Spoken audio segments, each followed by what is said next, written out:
Hello and good evening, everyone. I welcome you all for this webinar conducted by the wonderful organization Beyond Imagination. I'm doc I'll start with the introductions. I'm Dr. Renu Yadav, Managing Director, RV Healthcare and Hospitals in Gurgaon.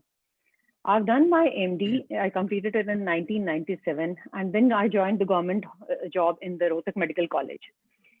I worked there for 8.5 years, and then we started RV Hospital with my husband. He's a general surgeon, laparoscopic and cancer surgeon. So it is in Gurgaon by the name of RV Hospital. I've also done my graduation in healthcare management from ISB. I'm a fitness freak and I am a certified yoga trainer as well. I'm pursuing my master's, Dr. Elia, in psychology right now. Yeah. Because lately the mental health issues, they are on a rise. It is like an epidemic. They're growing like an epidemic. So I decided to pursue the master's in psychology.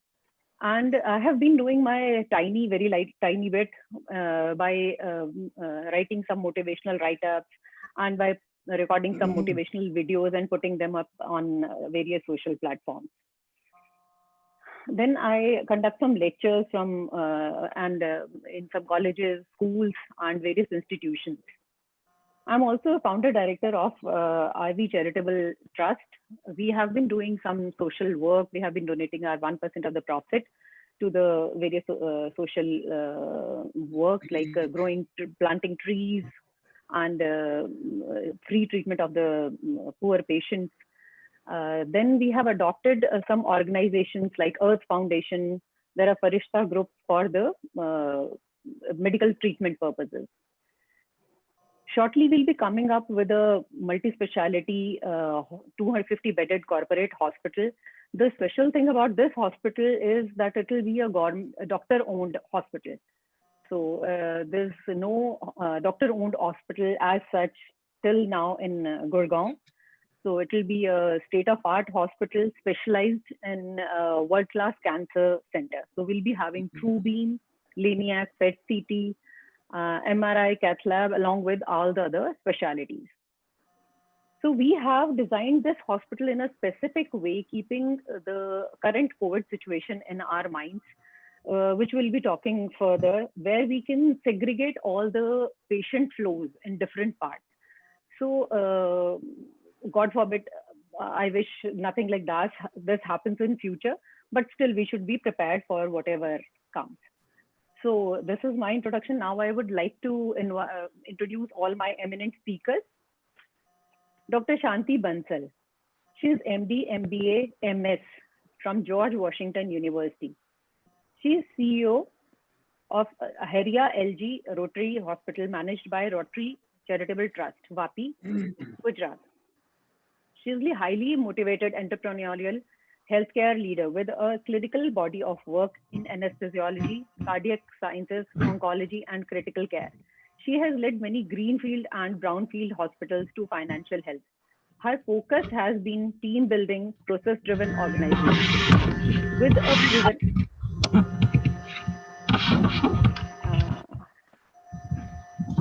with a proven capability of leading, motivating, and developing a staff of diverse backgrounds and expertise across multiple operations in the hospitals. She is a leader who demonstrates value creation-based healthcare delivery. The foundation of data in healthcare and its importance in today's digital-driven healthcare industry and health outcomes are basis of her leadership skills. I welcome you, Dr. Shanti Bansal, for this webinar. Thank you, Renu. Thank you. You're most welcome. Our most valued speaker, I would like to welcome Chief Guest Speaker, Dr. Elia Gregorius. He is an international keynote speaker and #1 author of the #1 best-selling book, that is 7 Paths of Lasting Happiness. He was born and raised in Athens, Greece, where he became a national swimming champion. Dr. Elia has received his BA in psychology from UCLA and then went on to receive his MA and PhD in psychology. He is president of the Happiness Center, an organization of world-leading experts in field of positive psychology.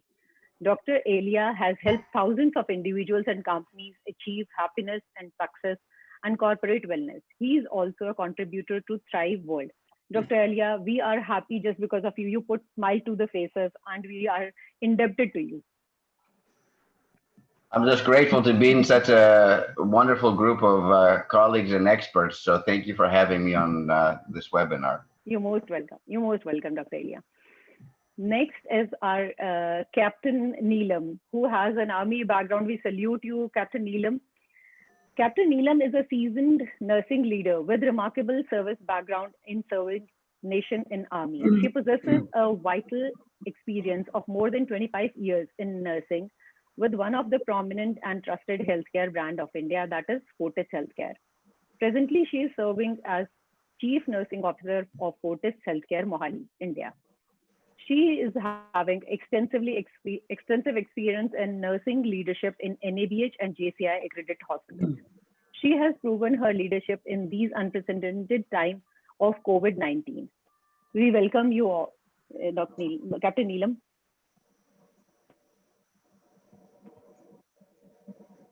Our next speaker is a dreamer. He is an innovator, motivator, and strategist with an entrepreneurial mindset to capture business opportunities and drive excellence in hospitals. Dr. Sudhakar Manav, founder of Chief Business Leader, Evolve Integral Healthcare, ex-CEO Apollo Guwahati, ex-director Dhamshila Hospital and Research Center. Dr. Sudhakar Manav is AFMC alumnus and a postgraduate in Hospital and Health System Management from BITS Pilani, CMC Vellore, and Tulane University, New Orleans, USA. He has extensive and diversified experience in hospital management with more than 32 years in various armed forces, corporate and medical colleges, hospitals. Dr. Sudhakar Manav is former CEO of Apollo Hospitals and has headed hospital chains like Wockhardt, Max, QRG, hospitals, etc. At present, he is founder and chief business leader of Evolve Integral Healthcare. Welcome, Dr. Sudhakar. Yeah, thank you so much. Thank you. Honored to have you here, sir. Thanks a lot. Our next speaker will be Mr. Vivek Gupta, Chief People Officer, Amrita Hospital and Research Center, Faridabad. Welcome, Mr. Vivek. Mr. Vivek carries over 21 years of diverse HR experience, including Max Healthcare, Radiant Lifecare, Birla Group, and G4S India. He has handled HR leadership roles in both MNCs and large Indian conglomerates, and has worked closely with business leadership in driving the growth agenda, building HR architecture, establishing shared services, and driving technology and automation in HR for organizations. We welcome you, Mr. Vivek Gupta. We welcome you. Thank you, Renu ji. It's a pleasure to be a part of this.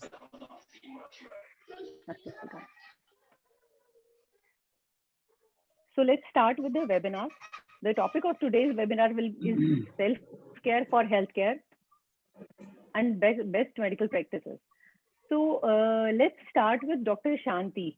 Dr. Shanti, you are the CEO of such a bigger organization. You are sitting on the top and you face all the brand. So how did you face this challenge of employee attrition when people never wanted to come because the scare in the beginning was so much? Nobody wanted to leave their homes and come to the job. And here the number of patients was on rise and we needed manpower. So how did you ensure their safety? How did you make them sure that they will be safe here? How did you motivate them? What were the challenges that you faced, Dr. Shanti? Sure. Thank you, Renu. Thank you for the nice words. Yes, you are true that we faced a lot of challenges while dealing with this pandemic. Earlier, there was a pandemic which happened in 1919, 1920. So this was a first for all of us. We never knew what is in store for us. Everybody was so frightened of, they didn't know where is it coming, what is coming. It came as a thunderbolt from nowhere. We all were gearing up for this since February. We were hearing that these stories were going on. If you remember, a similar situation happened when swine flu was around. And we were working in the ICUs then also, and everybody was so fearful of a swine flu. So my personal experience in my hospital, I had almost 10% of my staff who absconded as soon as the lockdown was announced. And I had a full capacity hospital then. Trust me, I had to go to each and every employee who was working there, whether it was a front desk employee, whether it was a ward boy, a sweeper in the hospital, nursing staff who are the backbone of the hospital, the RMOs, the resident medical officers, the consultants, everyone, clinicians, everyone didn't know what to do. Now the staff just vanished. And we had to ask people absolutely with folded hands that you need to put in more hours. But in that, we told them that your safety will never be compromised. I understand that because we didn't have that many PPEs which were being supplied to the hospital, we never had. But if you remember, we are doing HIV and HBsAg cases as well. So we used to have those kits. You know, we had a lot of inventory of those kits. So I brought out that inventory. I brought out all of that inventory and whatever was there in the market. For this, I was preparing from January, to tell you the truth. I prepared my disposable, reusable cloth masks, caps, shoe covers in January. I started this preparation in January. And when March this was announced, I was so relieved because everybody was looking for gloves and personal protective equipment, and I had some by then. But to tell you the truth, by the time May came in, we were also sort of supplied. The supplies really vanished, and vendors started sort of, you know, blackmailing us. They said that we have to pay in full in advance, then only we can get the safety gear that I needed for my staff. And without that safety gear, my staff would have never come in and joined the hospital to take care of any patients. I'm not even talking of COVID patients here. I'm talking of normal patients. We had to segregate our OPDs. We created a special outdoor sitting area for my OPD patients. My OPD attendance is huge, and I had to create a huge OPD area for them to sit outside. They needed to come one by one to our screening area, be screened, and then go in. So that all these things gave my employees the confidence. And by April, my employees started coming back. Even the absconded employees, they started coming back, and they knew that they will be taken care of. Plus, I was talking to all my employees, whether it was my nurses, sweepers, ward boys, front office people, people who are in the OTs, operation theaters, people in the background, maintenance people. What if all maintenance guys went away? So I was talking to, my whole day was only counseling, counseling, counseling, communications, communications, communications, telling them that you are safe, we will keep you safe, be with us. And mind you, at that point in time, I didn't have a single COVID patient in my hospitals because we were not allowed to keep COVID patients in a general private hospitals. It was only in the government hospitals that the patients were there. So we didn't have any of those patients, and still all my emergency employees were so apprehensive. They were all wearing those gowns and the PPE kits that we had.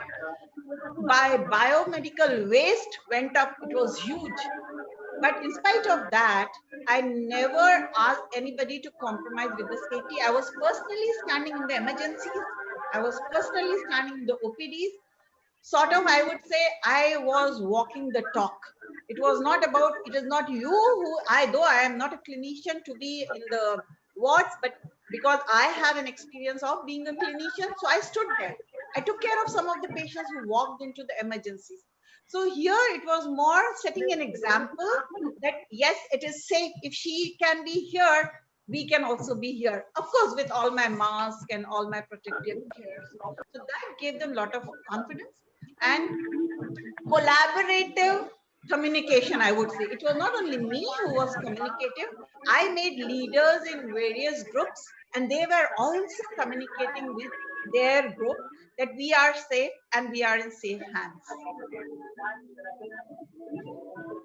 You're very right. Until unless we go out there and we become an example, we be there, then till then you cannot make them work, you cannot give them that confidence that you are safe there. So you came out to be a true leader in the sense. You walked the talk and you gave them an example of your own self. That if I can be there, then everybody can be there. Everyone knows that you love yourself the most. So it was like that. So I would like to next come to Captain Neelam. Captain Neelam, how difficult was it for you, because you are a nursing head and you were sort of the head of frontliners, because nurses faced it the most because they are exposed to the patients to the most at most. So how were you able to build this culture of health safety? How were you able to believe in it, and how did you make them believe it? So thank you, Dr. Renu. So first of all, I would like to thank the Beyond Imagination for a very good webinar on a very appropriate, topic during these difficult times. As you know that COVID-19 is a global threat, and particularly for the healthcare. So, when it started in China, so we knew that this will come to us sooner or later. So as Dr. Shanti said, our preparation started very well in time from Jan itself. So I just would like to share some of our best practices which we initiated, keeping employee safety and patient safety in mind. So first and foremost, the most important is managing employee health. So we developed a SOP on employee health. Then we had a dedicated facility for employee health inside the hospital, and we gave it a name. We gave it a name Karuna Hut. So because it's like a hut. So the it is though in this facility the employees screening, treatment, and follow up is done in this hut. Next is we developed two teams. One is employee health team. One is employee status health team. So employee health team, there were 5 members in it who are managing this Karuna Hut. Also, their number is shared to all the employees so that they can contact them from 8 to 6 to I would say 8 to 6 o'clock. They have to contact these people. Even if somebody does not want to come to the hospital, they can contact this health team and address their whatever issues problem they face. Second, we had a employee health status team maintained a COVID-19 dashboard. This team also have 3 members who contact the health employee on daily basis who are on quarantine, and basically to understand their need. And any given of time when any management can see what is the health status of this employee. Then we also gave the HCQ prophylaxis. We developed a form which start from prescription to monitor, and the employee is given HCQ under the supervision of clinical pharmacologist. Next comes the nurturing COVID warrior. So we made the very safe, hygienic stay environment, separate stay arrangement for them. Even the nutrition part also was taken from by the management. If I talk about the nursing, yes, we had a shift management. We had 6-hour shift and 7 days working and 7 days off. Next, just to reduce their work load, we introduced the concept of clean nurse and a care nurse. So care nurse handle the bedside care, and the clean nurse handle the other activities like documentations, indenting, even preparation of medication. We are the most important is we have created a cohort of 25 to 30 nurses as a backup for crisis management. Capacity building. Can you hear me? Yes. So for capacity building, the extensive training given to all employee in donning and doffing. Apart from this, they have done competency assessment were done for all the employees, and particularly if I talk about nurses, and they have been given the certificate. Because here donning doffing is the most important. So making them confident that you can work in this COVID area once you know proper donning doffing, which is the most important. So then only they were deployed in the COVID area.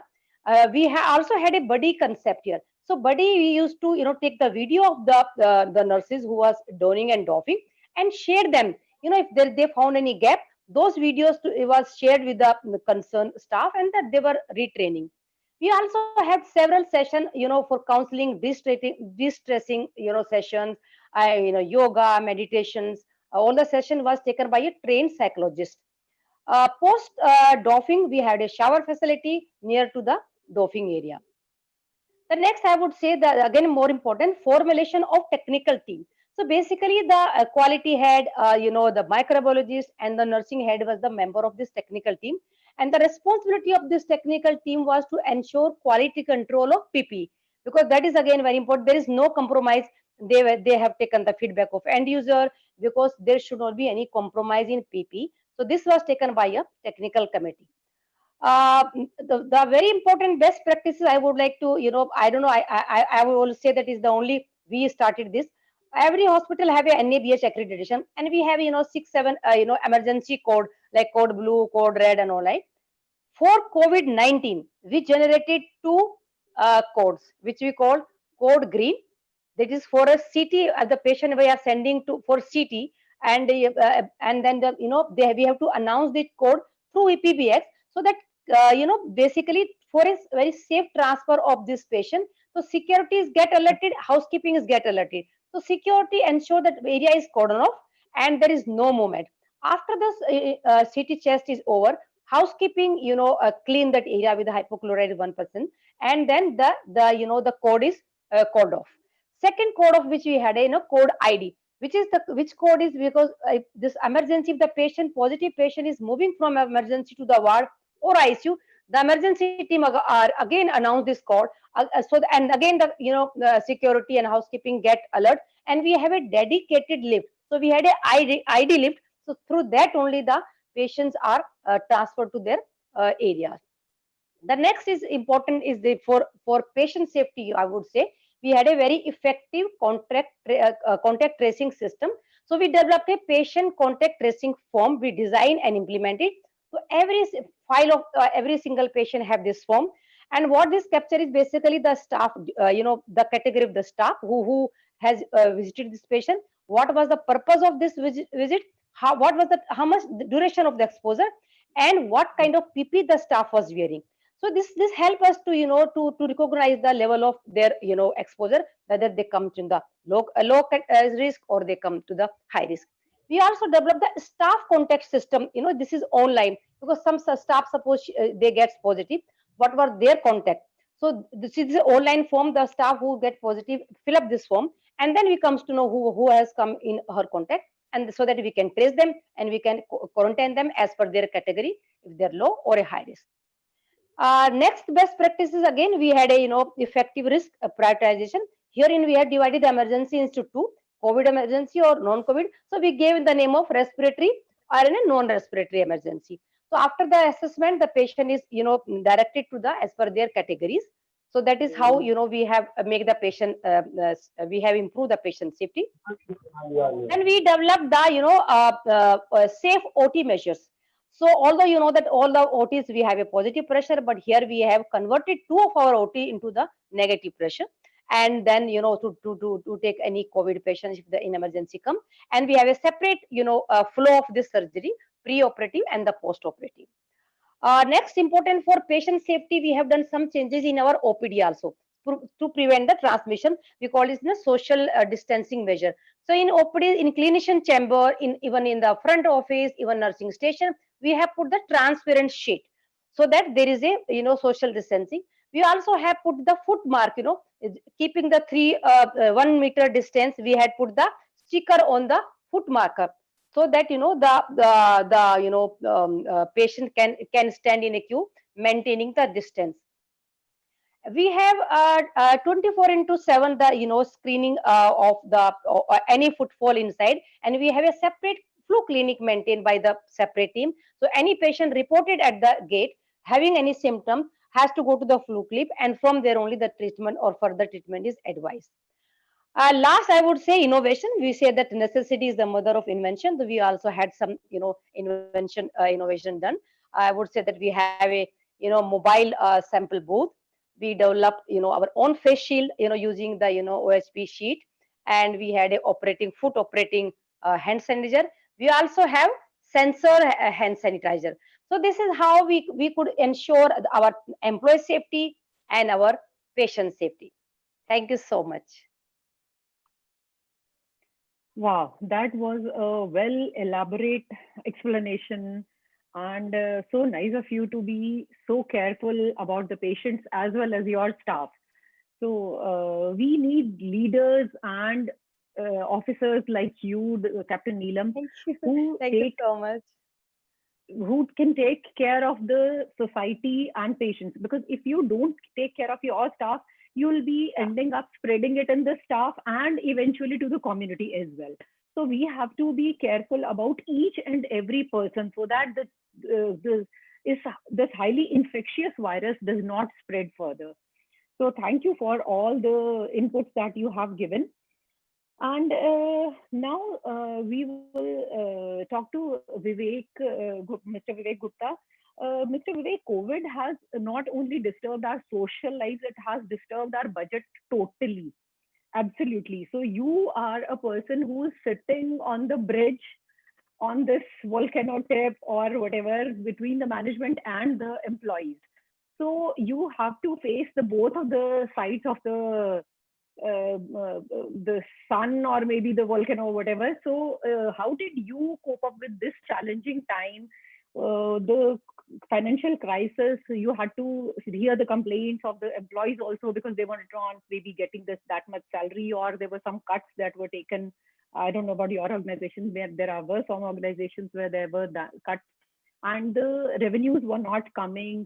There were no, nearly, I guess there was 30% or 40% of revenues in the beginning. So liquidity was faced, the owners were facing such a big gap in the revenue. So how did you come up with these challenges? How did you take it? Thank you. I'll answer this in two parts. If you see any business or any organization, rather, I will use a word, has got something at the core of the organization's purpose. Most of the organizations at the core is the profit. Okay, because I think we should not shy away from it. In most of the business organizations, profit is at the core, or the customer is at the core. Now, the organization where I work for is a little different, and we have a different context here because our hospital is not yet operational in Faridabad. This is going to take some time from now. We are also impacted by COVID. However, we are in control, full control, and the hospital work is going on pretty fine now. We have got more than 2,000 laborers working there every day to finish the entire hospital project. Coming back to the question that you asked, for most of the commercial organizations, profit is at the core of the business, and everything else that revolves around it is supportive to that purpose. During this COVID time, I would rather say that most of the organizations, and first of all, the COVID virus is smarter than all of us. Let us accept that, because it is there staying with us now, and it is still unpredictable that when this will go away. We have to find out our own ways to combat it, be it the business, be it employees at their own level. Organizations at large, I'm talking about the large organizations, they have been in the organized sector considerate about the fact, after a little unsettling period initially, they became conscious of the fact and they stood by their employees largely, I would say. There was some point of time wherein we didn't have PPE kits. And this is a general statement I am making for all organizations in the competitive landscape. There were lesser PPE kits. We were also unaware about how to handle this virus. But after that, as we said that initially, Dr. Shanti just mentioned that there was a period when all of a sudden you had a sudden attrition. People just went absconding. They were scared of how they will survive in this situation in the hospital. It's better to go home. But soon after the PPE kits started arriving, people also were sensitized. We remember that now if you see the attrition in the hospitals, it has gone down by 50% to 55%, somewhere that range. So initially the attrition would be, annualized attrition would be 60% in any hospital, 55 to 60%, it would range like that. If you look at 3 months last and you take an average, this would have come down by 50% now, because people are more settled, they are not going away. Where people are again leaving jobs and going back to their homes are unorganized sector where possibly they are still compromising with the employee safety. And I think I strongly believe that it's only a happy employee who can create happy workforce and happy customers, which also translates into a concept that we should believe in, and we all believe in that largely, that safe employees can only deliver safe patient care. So from that perspective, I think organizations are sensitive about it. As you asked about the financial condition, yes, if you look at it, I was looking at a Bain report a couple of days back, which was as recent as August beginning. The entire economy has sector-wise and industry, if you look at industries and industrial sectors, it has again come back on track largely to up till 50% of pre-COVID time. Now, 50% of pre-COVID time, this sounds to be a good news or bad news, we have to interpret that. Because if you see the CAGR or the annual growth rate of the businesses would be somewhere on an average around 17% to 20%, while every organization would expect it to be around 25% to 27%. But when the industry itself is growing at a different rate year after year, the average growth rate, if we assume, and there can be different opinions on that, but assume that 17%.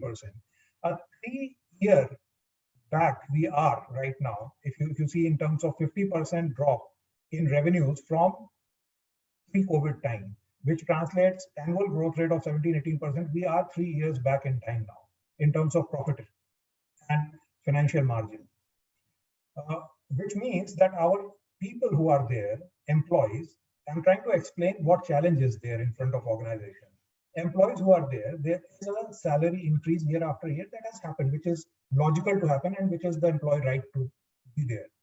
Now, which means that we are off by 24-25% in terms of, because 9%, 8% is the annual increment that happen on an average for the workforce that you get increase in salaries. Which means in 3-year time, if our revenues have gone back to 3 years and employee salaries have increased during these last 3 years, which we are not getting revenues actually. It is around 25-27%, which means that our entire EBITDA is eroded completely. But there is no expectation that organizations at this moment, largely, while they are making an attempt and effort to earn EBITDA again in short run, I'm saying, while everyone would like to get back to normalcy, but at this point of time, the fight is and struggle is to keep the business live and to sustain the business, because the challenge is, as I said, if you look at the employee cost of 27% around, or if you look at 70-18%, this comes to be around 50%. Profit margins are eroded. Not only that, companies are making losses right now, which is, I think, all accepted by the organizations, and they all are trying to overcome it. Whatever measures organizations are taking, it has to be seen in totality. While on one side they are giving PPE kits to we can say that they are charging also patients for that. But understand, it's no more a profit.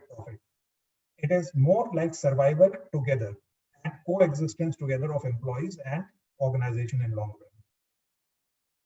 So if you look at it, the cost of PPE kits, if you look at it, some hospitals have taken extra insurance cover for their employees. Employees who are covered by ESIC, these employees are also being organizations, most of the good organizations are taking care of their employees by not sending them to ESI. They are saying that we will take care of you here. Because in this COVID time, we don't want to. So that's a kind of psychological safety that is there. The challenge is in some places, and we will talk as we go forward. I would stop there. I hope that this answers your query. And yeah. So that is no doubt a big thing which every private organization wants is profit, but these are not the times, as you very rightly said, to make the profit. This is the time when we have to somehow sustain this crisis period, and we have to just move forward. We have to think about the betterment of our employees and ourselves, but at least we have to somehow hold on to this period also. So yes, we have touched a very crucial but very hard topic. We'll talk about it a little later. Let's get on to Dr. Sudhakar right now. Dr. Sudhakar, let's talk about the holistic approach at the time of the crisis. How do you think we not only are we're not needing only medicines at this time. What are the other things? How did you approach towards your employees holistically? What did you do to make them feel that they're cared about? Yeah. First of all, thank you so much, Dr. Renu. And my heartfelt thanks to Beyond Imagination, creating such a wonderful platform and such a relevant topic. Not only for today, it was relevant, it is relevant, and it will remain relevant. Because if you want to help someone, first you have to take care of yourself. So coming to the holistic health, we have to understand what is health. So it is not anything in isolation. It has to be physical health, mental health, social health, economical health, and spiritual health. So when we take care of all these dimensions, then we can say that we have holistically taken care of the health. And it is, of course, first you and your employees and your family members, and then comes the ones whom you have to help, means the society. So if I talk about physical, so much information has flown and has been shared by the panelists also, and by different government organizations and WHO and others. In nutshell, like exercise, diet, maintaining that social distance of 2 meters, keeping good hand hygiene, nice sanitation, building immunity, and if there are some symptoms, then quarantine yourself, and seeking medical help whenever there are any symptoms. But mental health, which is very, very essential, because during this lockdown, everyone was stuck up. Either they were staying in their, they were locked in their own houses or wherever they were. So a lot of stress was there, seeing each other's face every day, not able to move out. So it caused a lot of pressure on the psyche, and emotional turbulence was there. So for that, I would suggest that yoga, meditation, and mindfulness, concentration exercises. So these are very important. Then socially, everyone was cut off. We were quite used to meeting people, and what other day Dr. Ilya was saying, that the culture in their country is hugging and kissing, handshaking, but now it has become a vice. So you can't really handshake, hug, and kiss. So you were totally socially cut off. And so new means and ways are to be developed. I'll be coming to that. And likewise, economical. So people were laid off, salaries were cut. Just now, Mr. Vivek has explained that.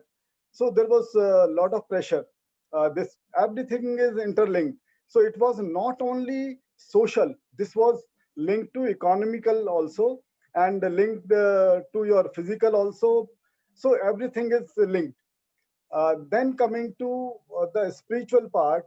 So I would say the answer to all these is that if you can enhance your spiritual intelligence, then naturally your mental and physical will be taken care of, your social health will be taken care of. Yes, for economical, one has to build on, because this was not a normal condition. So just to wrap up everything quickly, I would say that during this pandemic, how one can remain motivated. So to take care of the holistic health, I would suggest first set small daily goals, and schedule your time for work and relaxation. Regarding social health, form virtual groups for socialization on Zoom, FaceTime, Google Duo, etc. And this is the time when you should not be over ambitious. One has to create a sense of belongingness among family members and among your colleagues, your employees. Then one has to enable teamwork and collaboration. This is a trying time. So we have to develop that teamwork spirit, and we have to collaborate to help each other and to help others. Then for employees, there should be reward and recognition for good work so that they feel motivated and they help others.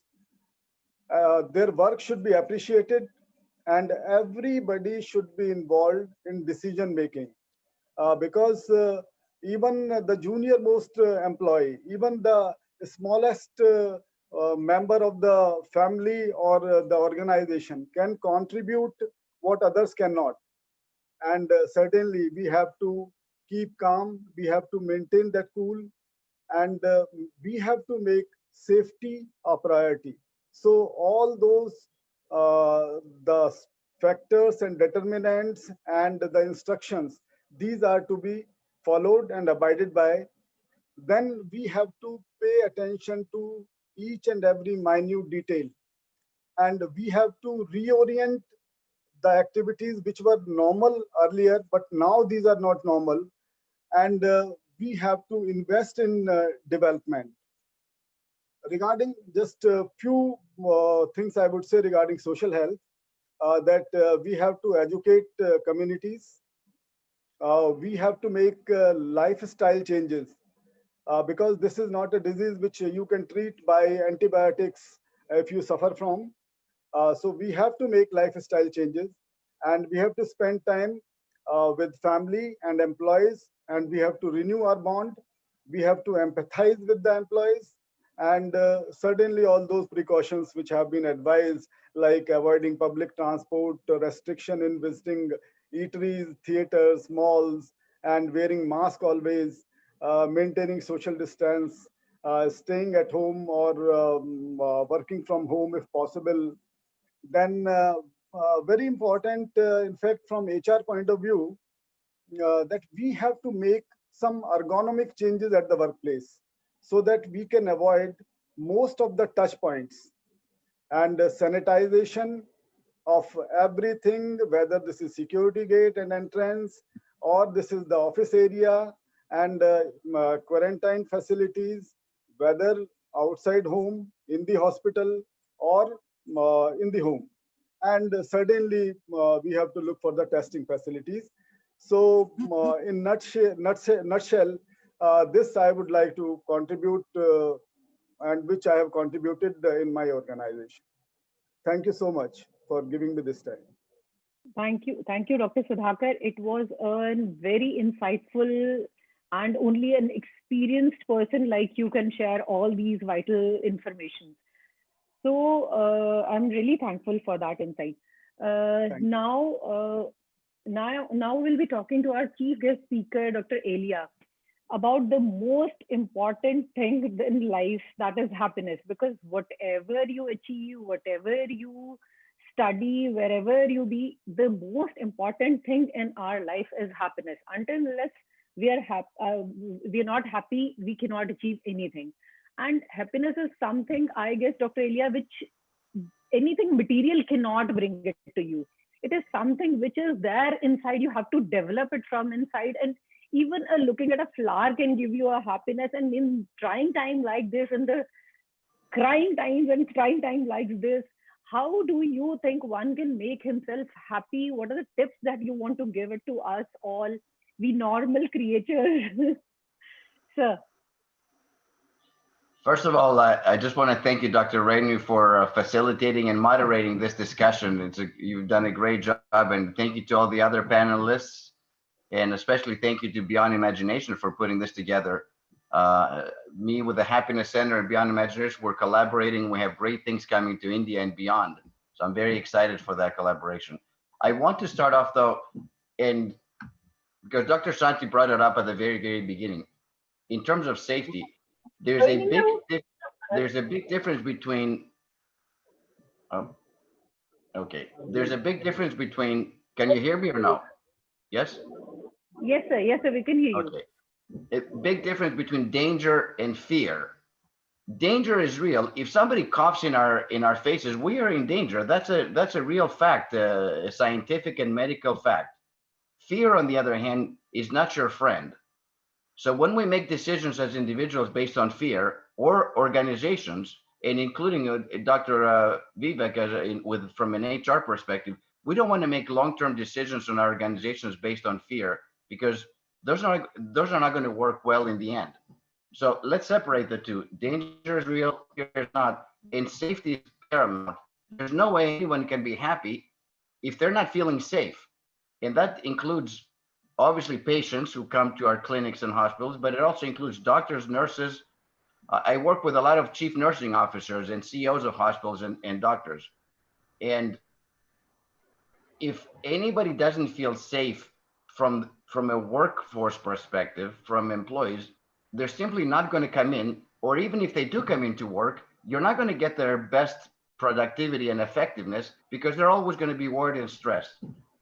We're facing a multitude of crises right now in the world. Besides COVID-19, everybody talks about that, but there's some other ones. There's the financial and economic crisis.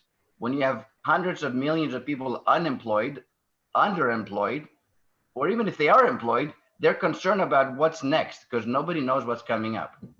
Then you have the mental health crisis, which is at epidemic proportions, where depression, anxiety, and stress is up at an astounding 1,000% compared to pre-COVID numbers. Mind you, these are new people. These are not people that used to suffer from depression, anxiety, and stress. These are people who are facing these things and dealing with them, oftentimes not in the healthiest way. I wrote a book just a few months ago at the very beginning of the pandemic called 7 Keys to Navigating a Crisis, specifically how to deal with a crisis and do it effectively and successfully. And people have said, are you saying it's possible to be happy, effectively productive at work, and connected with people under these circumstances? And I'm like, yes, absolutely you can. Number one, happiness is a choice. And the great Greek philosopher Aristotle said, happiness is the whole meaning and purpose of life, the whole end to human existence. I mean, wow, what a statement, right? So we are here to be happy. Now, the question is, how can you do that under these circumstances?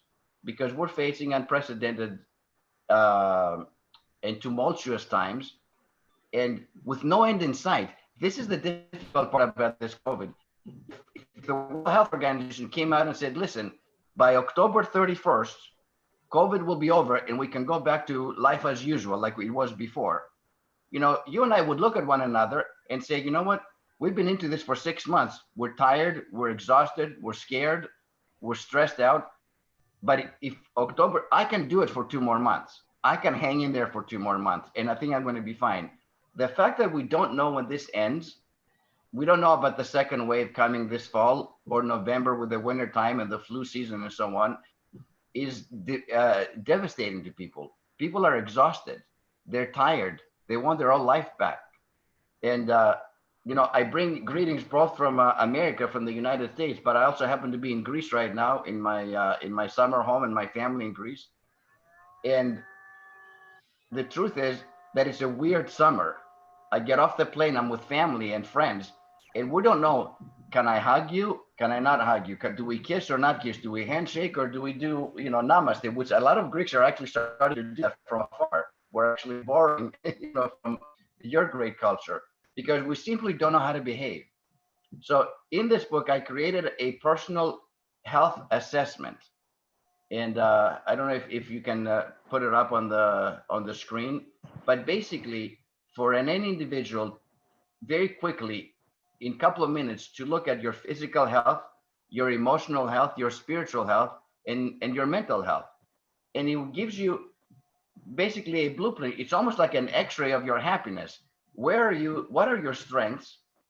And then what are your limitations? In what areas are you struggling?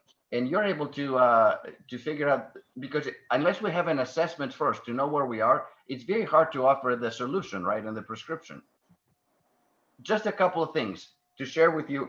I know our time is limited, but let's just go through the mental, and these are tips of how to overcome and set yourself up really for a win, even in the most difficult circumstances. So mentally, for example, number one, focus on what you control. There's so many things we don't control, and that's scary for us, and it creates a lot of anxiety and stress. But there are quite a few things we do control. Number one is our attitude, meaning having a positive attitude. I control my own attitude. I don't control what the government says or what the United Nations says or what the World Health Organization, but I can control my attitude regardless of the situation. The other thing is specifically for healthcare workers, notice how many people you have helped during the day. And remember that everybody's doing their best. The nurses are doing their best. The physician's assistants are doing their best. We're all doing our best under difficult circumstances, and be mindful of that. And just remember that. Also, recognize that some of these things are temporary. These too shall pass. I believe this with all my heart. This is not going to last forever. The drugs are going to be coming out. I believe in early 2021, we're going to have the vaccines, multiple vaccines. Some of them will work better than others. So help is on the way. So we have to, hang in there. The other thing I would say, and this is kind of a quick little exercise, before you go to bed at night, even though you're exhausted, write down 2 or 3 of your wins during the day. Maybe 3 people that you helped out and that they had a positive outcome. If you do that just for 1 week, by the end of the week, you'll have at least 20 of those little wins that you have successfully assisted, maybe even saved somebody's life. I mean, that's the huge one, right? And then maybe you got somebody off of the ventilator, and maybe you had a patient that was released, or maybe you just helped a colleague that was stressed out themselves. Because healthcare workers, and I can tell you this in the United States, they're suffering from post-traumatic stress. Most people, when they come into the healthcare profession, they take the Hippocratic Oath, right? Do no harm and do good for other people. They go through medical school and nursing school, and they know that from time to time they're going to deal with disease every day, and every now and then they're going to lose some people. Patients die. That's what happens in hospitals. That's part of life anyway. What they're not used to, however, is seeing the level of death, which is almost like being in a war zone. I have a brother that lives in New York City, and for 3 months, he said he could hear the ambulance going by with the sirens on every 5 minutes of every hour, of every day, of every week for 3 months straight. That's like being in a war zone. We're not used to that. We weren't trained for that. Even the best medical schools do not train doctors and nurses for that. So that's the one stress. The other stress, of course, is they don't want to get sick. And they're working in an environment. That's why safety is so paramount. Like, the good captain talked about, and the good doctor before. Safety is key for those practitioners. And then they're afraid, well, if I get sick, I don't want to bring it home. I have elderly parents, perhaps, or I have my children. Many healthcare practitioners don't even come home. They're staying in hotels, they're staying in other places. So they're isolated from their support system. They're stressed out at work. So that's why we call them warriors, frontline warriors, doctors, nurses, and hospital staff and administrator. Humanity owes you a debt of gratitude. The work that you've been doing, often working crazy hours, not just 8 or 10 or 12 hours, sometimes 18 hours at a time or 20 hours straight. I know that from personal experience from doctors and nurses that I've worked with when there's a crisis or when the hospital is full. So let us be mindful about those things. Now, even in the midst of adversity like we're facing, there's still happiness that we can find. There's one thing that I want to share with you. Successful people in life, whether it's in business or personal life, have as many struggles as the rest of us, but they do 3 things differently. Number one, when there's a mistake or an adversity, they kind of own it. They take personal responsibility and say, you know what, Ilya, this is on me. I own this one. Number 2, they learn from it. No matter what, there's always a lesson in adversity. The ancient Greeks used to say there's nothing bad happens without something good coming out of it. And then the third aspect, which I think the third aspect is actually the most important one, even if there's a mistake that's been made, after ownership and lessons learned, they have the ability to let it go, and then they move on. In other words, it doesn't burden them, because we're not perfect human beings. We have weaknesses. We make mistakes. It's just human nature. But the ability to let go of something and to forgive oneself and move forward greatly contributes to your happiness. And obviously, living with an attitude of gratitude in life, no matter what, also contributes. The last thing I want to share with you, because we've talked about self-care and how important taking care of ourselves is. Because if we don't take care of ourselves, how can we take care of somebody else? In the end, why are we here on this earth? Really, we're here to help our brothers and sisters. We're here to perform acts of kindness and acts of service towards others. Now, and I've done many webinars since the book came out in May. I have people that have pushed back on me and like, Dr. Ilya, my life is overwhelming as it is. Are you asking me to help other people? What am I, my brother's keeper? And I'm like, no, you're not your brother's keeper. You're your sister's keeper and your mother's keeper and your cousin's keeper and somebody who's homeless. And because if you're listening to my message right now, you're better off than somebody else. I promise you that. And when we help other people, that brings us happiness. So I feel like happiness and kindness are kind of like united. You can't have one without the other. Happy people by nature help other people. But if you're depressed, if you're sad, if you're stressed out, look around and find somebody who's in worse shape than you are and give him a helping hand. And when you do that, you will be happy yourself. So those are my thoughts for today or for right now. So thank you. Thank you so much, Dr. Ilya. It was very insightful, and the words that you said, that we can take the adversity as an opportunity. We can be our better selves. When we face some adversity, we can come out with so many other options. We have to give ourselves spaces and we have to bring out the best in ourselves.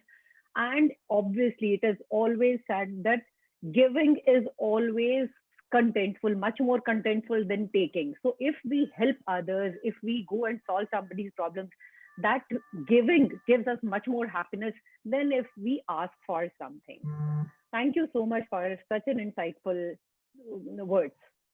And now let's talk to Dr. Shanti. Dr. Shanti, I would like to ask you, how do you think the vision of the stakeholders is going to change because of the COVID, and how do you think we are going to take it forward? A little bit maybe about it, because we are really short of time. Yeah, I get that. So as you said that the stakeholders of any healthcare organization, Vivek is very lucky. He has an organization which really supports, and it's okay. But I am a self-sustaining organization, so my operational expenses have to be borne by me. So I have taken all my stakeholders in a collaborative decision making, inclusive decision making, and we have decided that we are not going to do any salary cuts for anybody. Rather, we are giving incentives to all our healthcare workers who wish to help us in taking care of the COVID-19 patients.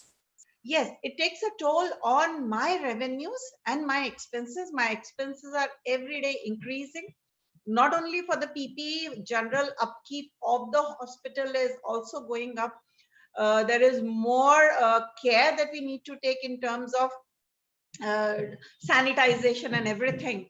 But having said that, whenever I say that I am going to take care of my employees, trust me, and I am giving incentive to my employees, trust me, they are transmitting that care and that safety net to my patients as well. So my patients are coming to me.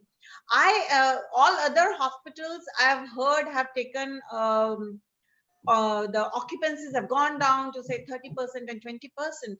But I have found that my occupancies in these usual times are the same. I am still operating at 70 to 80%, and I have to say no to many of my patients who are coming to us. And that is just because of my employees, because they feel safe and they are happy. They are happy being with us. They know I have given them the comfort. My board of trustees have given them the comfort that if you are taken ill because of COVID, or your family members are taken ill because of COVID, we will take care of you. Come what may ever, even if we have to send you to a very, very higher center, we will take care of you. And that is being transmitted to my patient care. This is a temporary phase. my revenues definitely have gone down. Financially, I'm just struggling to be there. But banks have been good enough to lend us. We have borrowed from the bank. They have given us money because I need to operationalize, and Indian government has made healthcare also into that MSME bracket, so we could borrow money from there. We have done that, and we know it is not going to last forever. So we are at the bottoms, so it's only up where we can go. So my employees Yes. are also looking into it. That is one thing that we have taken a hit, and where I am still struggling with. I could not deploy my increment that I was about to do in the month of April. But after having spoken to everyone, they have also agreed that good that we have not had any salary cuts. We don't mind the increments. You are here to take care of my family and me. I have not asked anybody to leave from the organization. Everybody is here helping us around, and that's so great. And that all that safety net that we have built in by talking to them, and it has always been an inclusive decision making. When we made this decision that we will not do salary cuts, in that also I included the employees, that you tell me what you want to do, how do we go ahead, because we will be in a problem situation financially. And they said, Yeah. okay, we are good with this, we will do this. So I think inclusive decision making, collaborating, communicating, and giving them the comfort that we are there for them. If the organization is there for the employees, they translate that compassion and empathy and care to the patients, and my patient outcomes are good. Satisfaction is much more than what it was earlier. So I think something good has happened during this crisis. No doubts, no doubts about that. With a wonderful leader like you, I'm sure every organization will flourish like anything. Thank you so much, Dr. Shanti. We are Thank really you, running out of time. Thank We have to share a very wonderful questionnaire that Dr. Elia has designed for us. And before that, just one question has come, and one more thing which Mr. Vivek was supposed to share with us: the role of AI in employee safety. And one question that has come up: how has the role of how HR changed by these COVID times? So, Mr. Vivek, 2 minutes, and then we'll be sharing Dr. Elia's questionnaire, which is a beautiful questionnaire, comprises of very simple questions, but it gives a clear picture of what you are thinking and where your health stands. Mr. Vivek. Yeah, thank you. I will answer them one by one. First is, I will take up the question that was on the role of HR, and then we will come up with the artificial intelligence thing. The role of HR, I think today is one that, as I said, the business continuity has to be there, which Dr. Shanti also echoed in her own words, and more seeing the business much more closely than us.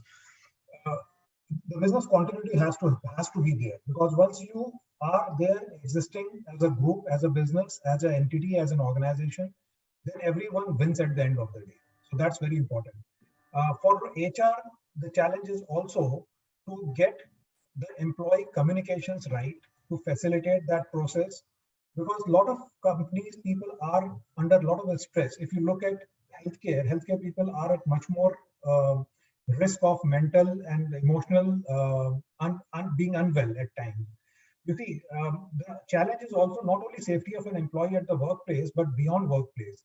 When we quarantine people for 7 days after 7 days of duty, where do they stay? How do they go?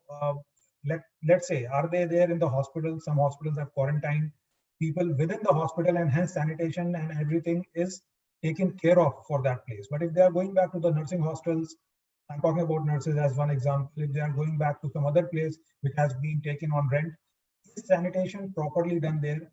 Not only this, the safety is more of a behavioral choice that a person makes.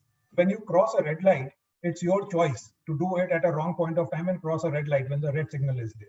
I think the behavioral safety is far more important to inculcate as a sense amongst all of us. And the last thing is, the most important thing for HR is to keep the morale and the motivation of employees right, and also to safeguard them, because HR's role is also employee advocacy, as well as looking after and taking care of the business interest. And that's what makes it more challenging and more interesting to do. I think that's where the challenge lies. Coming back to the artificial intelligence, I think technology is nothing new to the medical field. Everyone comes across hundreds of examples every day. But artificial intelligence, I will limit this conversation to AI for the use of the safety precautions and monitoring the social distancing. We all know that there are, for example, I will pick up one example, and just for the quick understanding of everyone, artificial intelligence is like a thin layer that sits on the top of your HIS system. I'm just trying to make a context to the healthcare. There's a hospital information system which is there. On the top of that hospital information system, there are different softwares that we integrate through API integration and other things with the HIS, and then we get multiple functionality out of it. AI is like a layer that sits on top of the HIS as well as on top of the modules that are there. Now, using AI for monitoring the social distancing and monitoring the upkeep of the hospital and is something that is possible today. Companies are finding that solution, and there are some softwares which have been developed, which can integrate with your cameras. Now, which all areas can AI be used are fever and temperature monitoring. So when an employee comes in the hospital, if there are common entry gates, the fever can be monitored.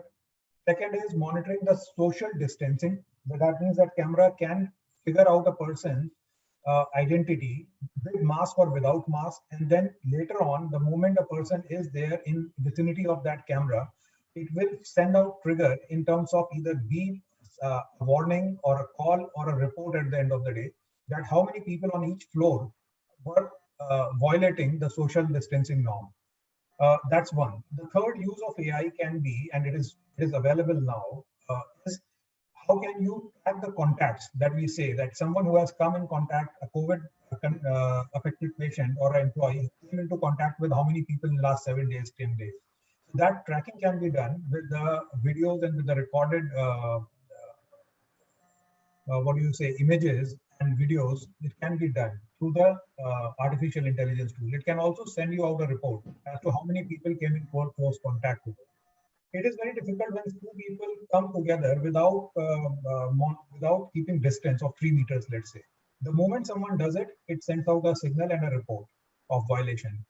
To correct it there and then itself, the employees' contact numbers are feeded in, and these contact numbers get an auto alert so that they can maintain a distance, for example. So these are some of the uses, and then thereafter, a lot of uses are in terms of tracking the employee movement within the hospital. If there is, let's say there is a retail store, I'm giving another example, or a hospital. If there is an OPD and there are how many people are allowed in that area. So traffic management and then displaying that this area is now, you can't get in this area because there are sufficient number of people there. So AI can also do that easily. It gets integrated easily and seamlessly with our existing cameras. It is possible, but then it needs to be tested and tried in our context where we work. Thanks a lot. Thank you so much, Mr. Vivek. You very rightly said, if we control the traffic, if we segregate, like we are told about the waste management and everything, if we start segregating from the beginning itself, then we'll be able to manage it better. So very rightly said. So we'll be putting up the questionnaire, Dr. Elias. Rohit, can you please put it?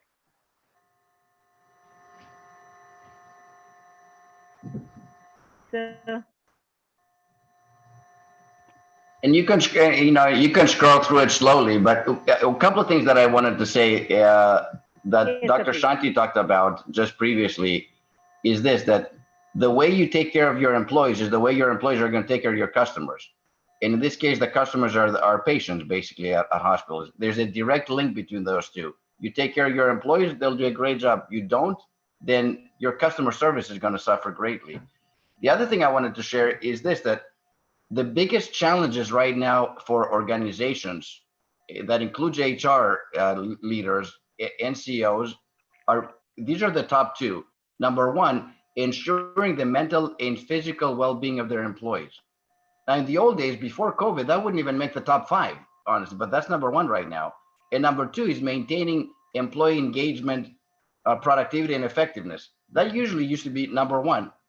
you can't have number two unless you have number one. If people don't feel emotionally, physically, and mentally safe, the productivity and the effectiveness is going to suffer, which in the end is the, the bottom line is going to suffer, and the profitability of a company. What I ask leaders to do with their employees is a simple thing.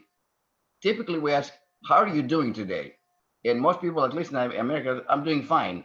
I'm like, no, close the door, lean into the camera if you're doing a Zoom call, and say, how are you really doing? How is your family? How are your children? Is anybody sick? Is there anything this company or me as a leader can do for you and your family? We have to show that increased empathy now more than ever, because people will remember. People don't care how much you know until they know how much you care. Think about that. If they know that you care, then you win them over. And yes, do we need to talk about the bottom line? Companies and hospitals are struggling financially, clearly. When you ask an employee, I need you to work an extra 2 hours today, you can't say it because we need to make more money. You have to say, the reason for that is this. At the end of the month, I don't want to have to lay anybody off. We're all family. We're all in this together. We're all struggling. This company's struggling financially. So I need you to work extra because I want you to be employed so you can feed your family next week and next month. That's the reason why we have to put the humanity first before the profit. Explain the financial terms. And I think leaders need to be much more transparent. Dr. Shanti, I take my hat off to you. The fact that you actually were transparent in front of us and you said, we're working with a bank. Most leaders don't say stuff like that, or certainly not in public. The fact that you're open and you say that, I mean, I can't thank you enough, because that kind of transparency is what leadership really looks like. Because once employees understand that, then they're like, okay, and then you're going to have increased loyalty from them. They're going to work twice as hard because they truly feel like you care about them and their families, and we're all in this together. Rohit, if you want to scroll down a little bit and maybe do this is a simple assessment. This really takes like 2 minutes to do in the end. And you can keep going actually, if you want to do the, and also I include the spiritual health as well, because I think the spiritual aspect is very important during this crisis. And, you add up the scores. I have a lot of programs, work-life happiness programs for employees and for companies and for individuals. And through Beyond Imagination, we have an offering of several programs that we can provide. There's a couple of ways to look at the scores here. One of them is the cumulative score. And Rohit, if you want to go down and kind of explain, which gives you an overall assessment of where you are. Right, perfect, right there. That's perfect. That's one way to look at your score. The other one, of course, is to interpret the scores, to look at individual areas. And if I have a score of a 1 or a 2, meaning I never do this or I rarely do something, well, that's a red flag, because those little things contribute to my overall sense of happiness. So there's a way that we can cater specifically based on your assessment, on your score, of where we need to focus on. Let's say that mentally, actually, you're doing great, but physically, your life is a mess. Okay, then we need to make some adjustments with your physical health. Or physically, you're doing well, but emotionally and mentally, you're struggling. So we can adapt. And this is the beauty of this, like very simple, honestly, assessment that has already helped thousands of people. So, and it's available to you for free. Use it in your organizations, however you want to do it. But thank you, Rohit, for putting this up.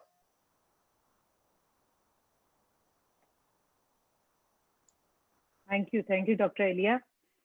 It was a very insightful. It was a simple questionnaire which could give you an idea about what your spiritual mental health is like. And no doubt about that, spiritual health is much more important, because we have to have faith that there is a light beyond this tunnel, because we're going through a dark time, and we have to have faith that this will get over and we'll be over it. So we have some questions here.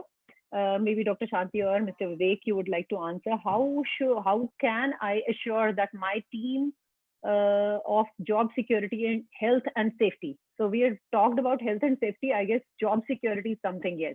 Dr. Shanti, maybe, yeah.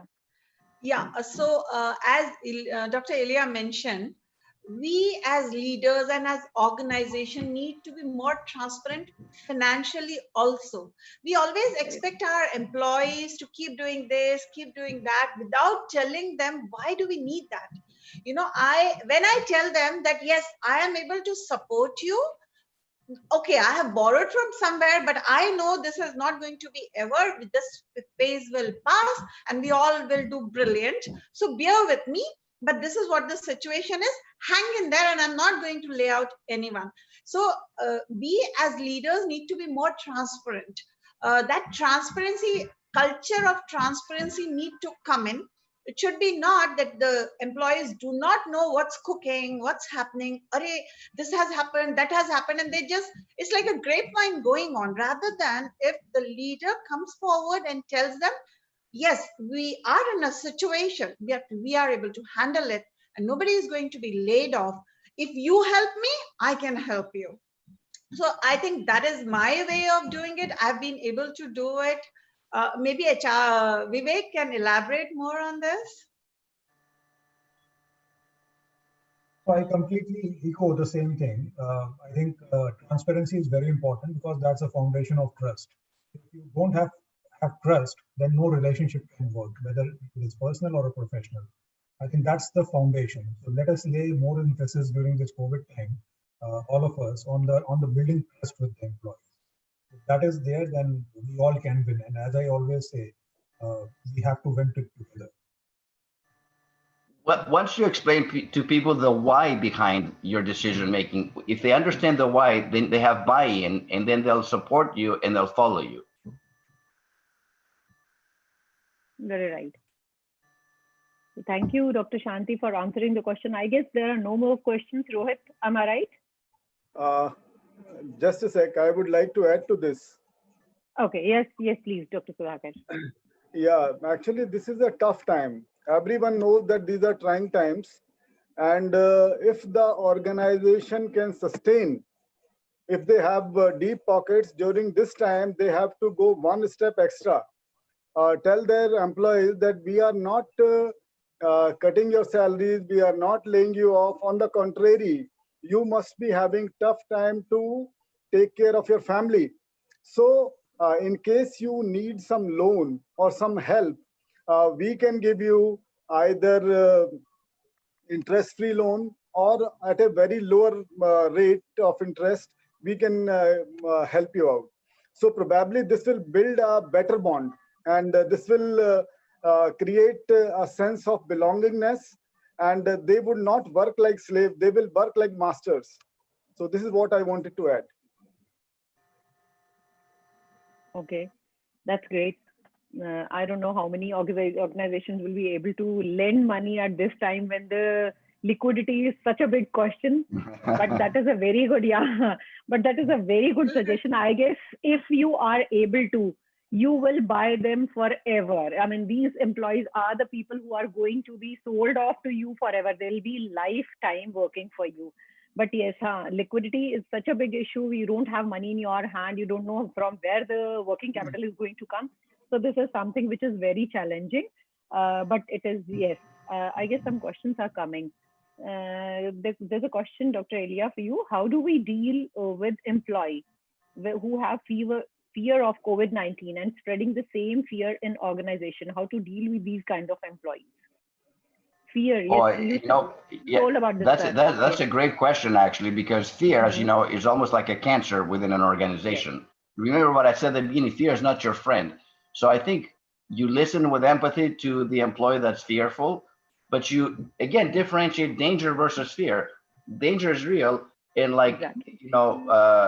The good captain, and Dr. Shanti talked initially about taking all the necessary steps to ensure safety. Again, safety, physical and mental safety, is the paramount challenge that organizations are facing. So you deal with it head on, and you explain, these are the steps that we've taken to ensure not just doctors and nurses, but even the person that's sweeping and cleaning the building, everybody has to be safe, because they can get sick just as much as any doctor or nurse can get sick. So you explain that to them.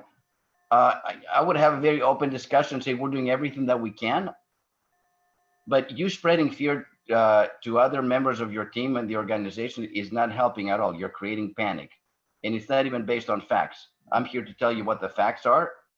If there's something that I can do for you to ensure that you feel even safer than everything else that I'm doing, tell me what that is. But we've looked at everything. I mean, in the end, I can't have an employee that actually every day undermines what I'm trying to do as a leader. So I'm going to have to make some decisions.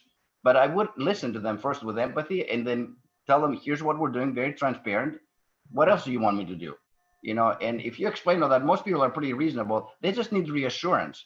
When people are afraid, it's almost like if you're a leader, think of it as being a parent, like a mom and a dad. And your employees are your kids kind of in some way. Do you know what I mean by that? Okay. Yeah.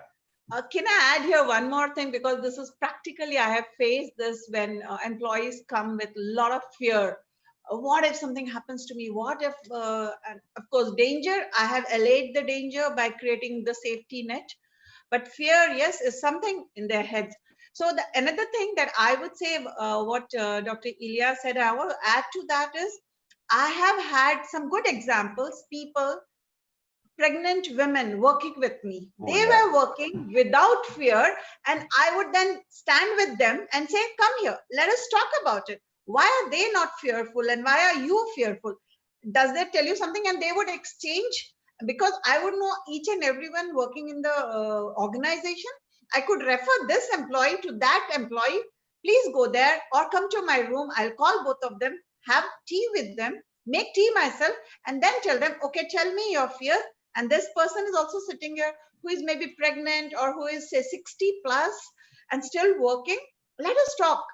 And trust me, everyone who came in with this idea of fear went away fearless. And they were the most fearless employees. Excellent. Yes, that's a great idea. Yeah, may I add something? Yes, sir, please. This comes under social health. We have to educate our employees. We have to spend time with them. We have to share the best practices, which will allay their anxieties. And of course, we have to empathize with them. So probably when we are maintaining full transparency about all the precautionary and preventive measures which the organization has taken, and we are taking care of their health, we assure them, probably this will take care of that fear. Thank you. Thank you, Dr. Sudhakar. There's a question, although we had had a word regarding this question. What if nurses, this is for Captain Neelam, what if nurses are asked to do exhaustive work? Yes. Captain Neelam. So, okay, I think video is stopped. Hello, I think my video. I can. Yeah, we can hear you. So I think I answered this question a little because we have a 6-hour shift.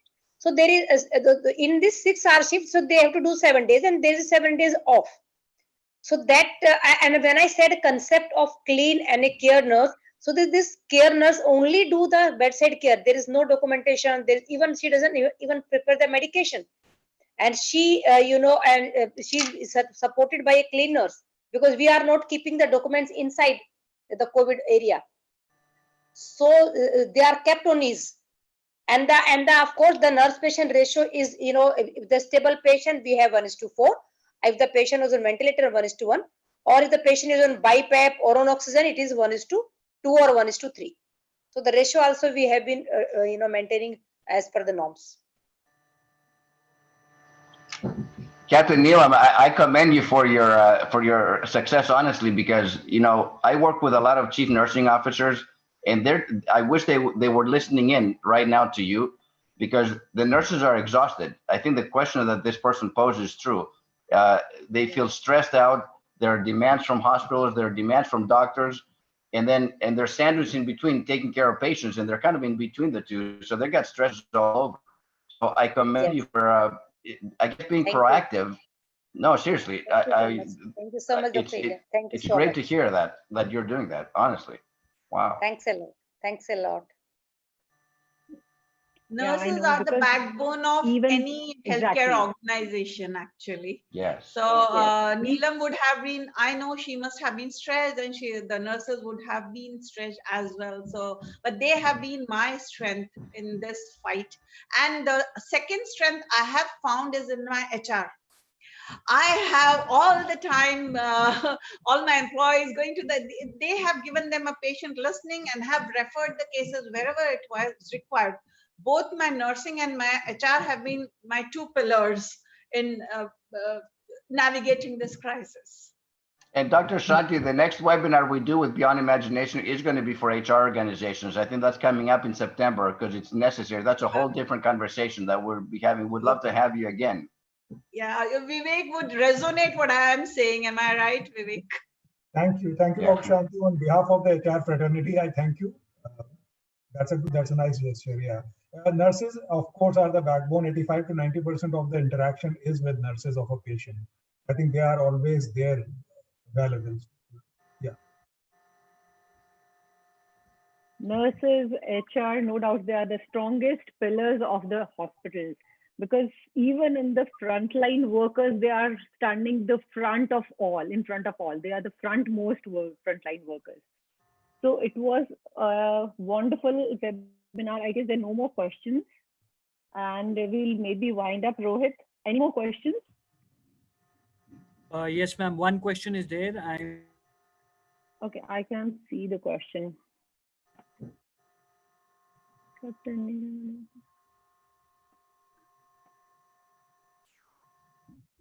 Oh yeah, there is a question about nurses and their personal Sanitation life. and hygiene, yes. Yeah, for Captain Neelam.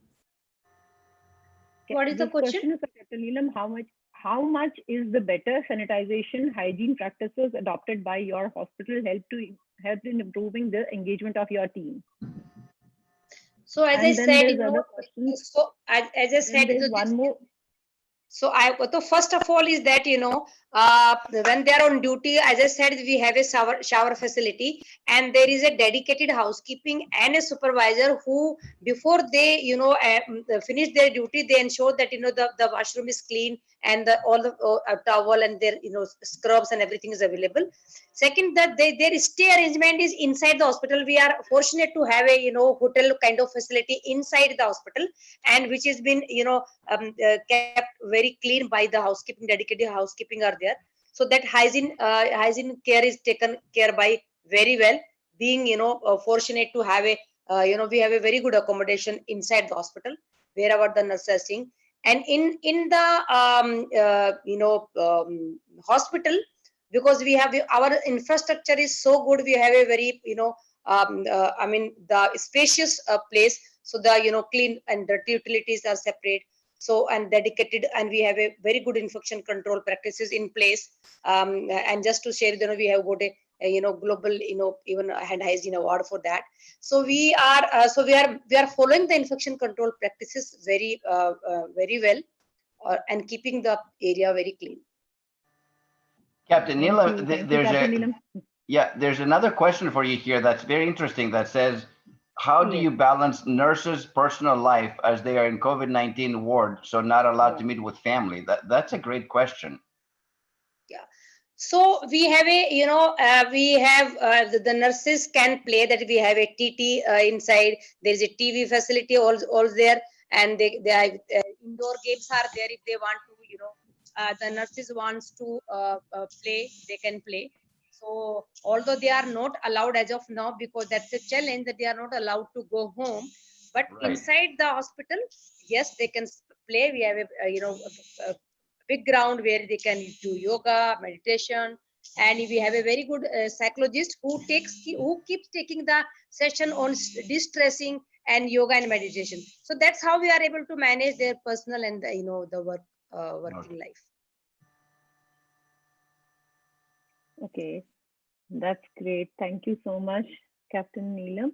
There is another question, how, especially handling the human waste of the patient. So I guess there are waste management groups. Hello. Thank you, Captain Neelam. I just connect with this.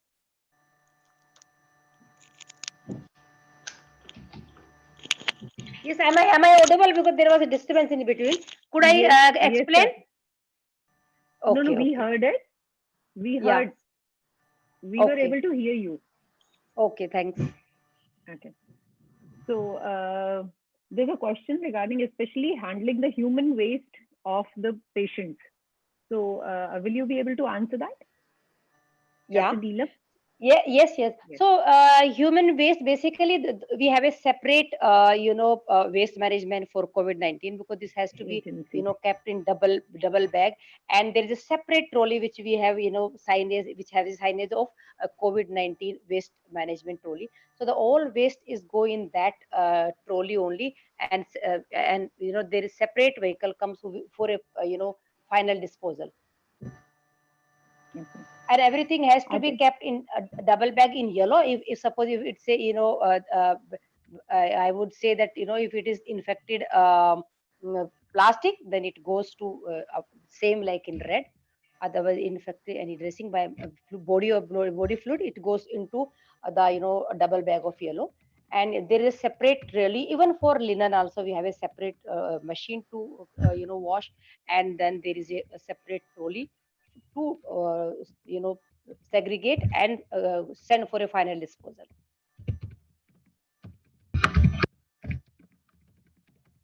okay. Thank you. I think And we are done with the and we have questions. yeah, we Yes, have yes, developed a please. SOP on that. We also have a SOP on this, separate SOP, which is circulated, and nurses are trained on that. Okay, that's great. I Yeah, guess we're Dr. done with the questions. Yes, sir. Dr. Renu, if Yes, sir. questions are done, Yeah, I yeah, would, that is what I was and saying, I guess. Yes, yeah, and before you conclude, I yes, would, sir. I would like to state that this time we do not know when it is going to last, and Yes, sir. there has to be new norms and there has to be new normal, which everyone has to adapt, so that we Yes, can sir. allay fear, we can take care of health, and what we are talking about, the self-care. So I would just like to state a few things for everyone, that this is going to stay and this is going to be the new normal. So Yes, we have to maintain hygiene and sanitation always, and the digital approach to maintain socialization and physical distance. So this thing has to be taken into account. And there are going to be new travel norms. There is going to be less business and fun travel now, and I think for some time. And quarantine facilities have to be there. The government and private hospitals, they have to think of, even at home also, whenever there are some symptoms, we have to think of the quarantine facility. Then online consultations have to go on, and certainly as the disease condition improves, I mean this pandemic improves, offline consultations will start. And another very important, with Dr. Ilya will agree with me, that we have to drop the greed and storage of non-essential items. We have to go for the need-based purchases only. And we have to right now think of the essential items rather than storing non-essential. And for HR, there we have to devise and design the lean manpower and more work from home wherever it is possible. If it is not possible, then fine. But whenever and wherever it is possible, we have to think of work from home. And new products and service lines have to be started. Right now, the government is not having much of clarity. So a lot of NGOs are becoming active, and social workers are taking responsibility.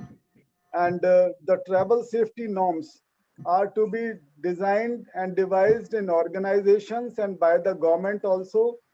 Uh, there have to be contactless devices for sanitation, and software we have to, or I mean the software companies, they have to come up to detect infection on radio diagnostic and other devices.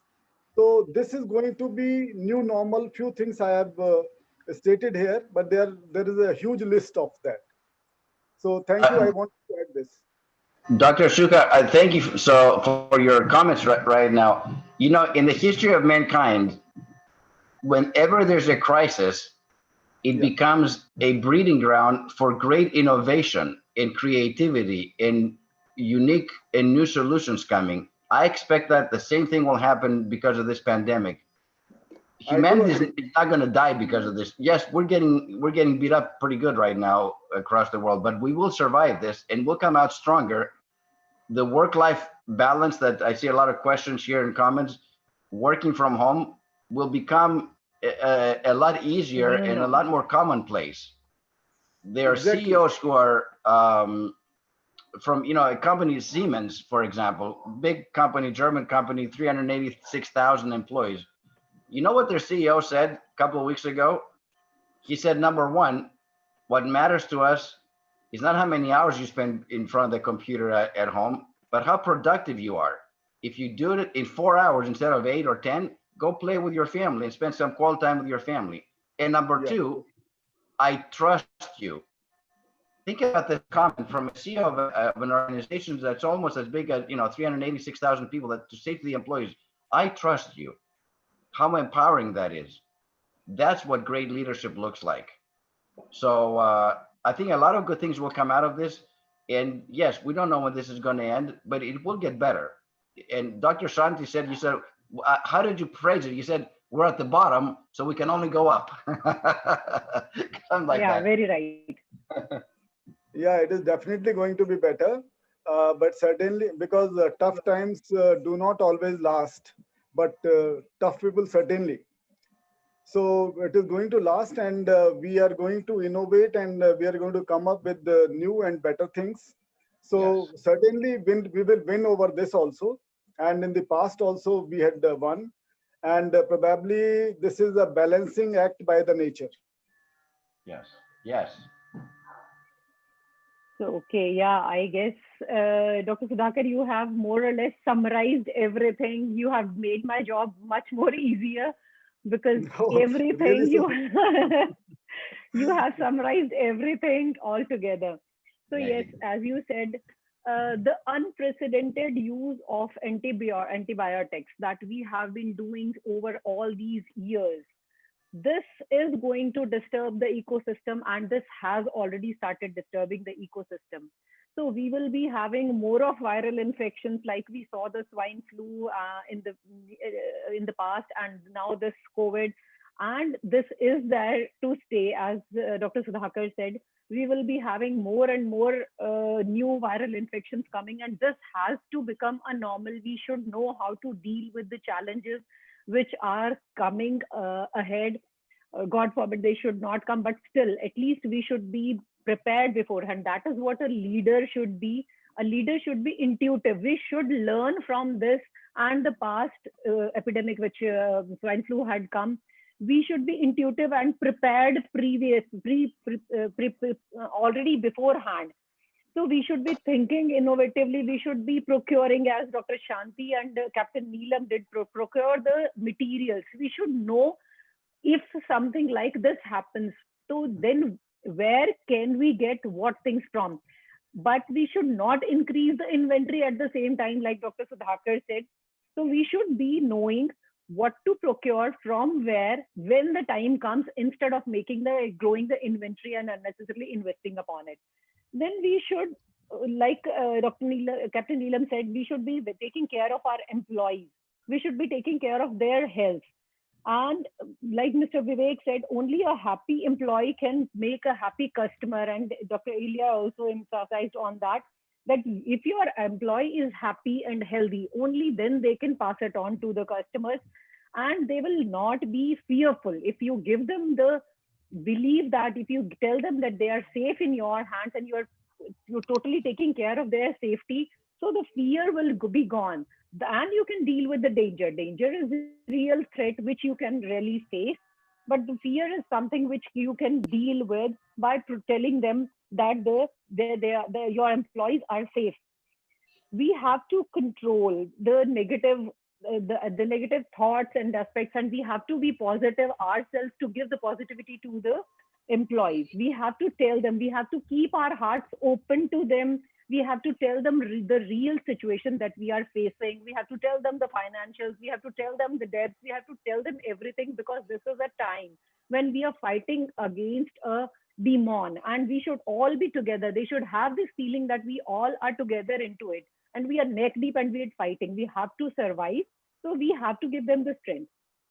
Then Mr. Vivek told about the segregation. So if we are careful right from the beginning, at the time when the patient is entering, if we are able to separate the flows, maybe the OPD flows into symptomatic, asymptomatic, and then IPD flows into tested negative separately, tested positive separately, untested symptomatic, untested asymptomatic. If we are able to segregate these flows, then we'll be able to handle the because we lost so much of business, because we were not able to do the surgeries which were planned, which were we lost on them. So if we are able to separate this flow, we will be able to do the surgeries or the procedures which were planned. So we will not lose onto that solid money that was coming in. So I guess we will be, after all the inputs of all the wonderful and eminent people out here, we will be much more equipped to deal with any further problems that are going to come, and to deal with this problem, because this is also here to stay, and it will be, I don't know when will it last, but still I hope and pray that we all remain safe. And thank you so much, Dr. Elia, because happiness is the something which stands which is the utmost, the topmost priority of everybody's life. Thank you so much. I really thank you all from deepest core of my heart. Thank you so much. Thank you. Yeah, thank you.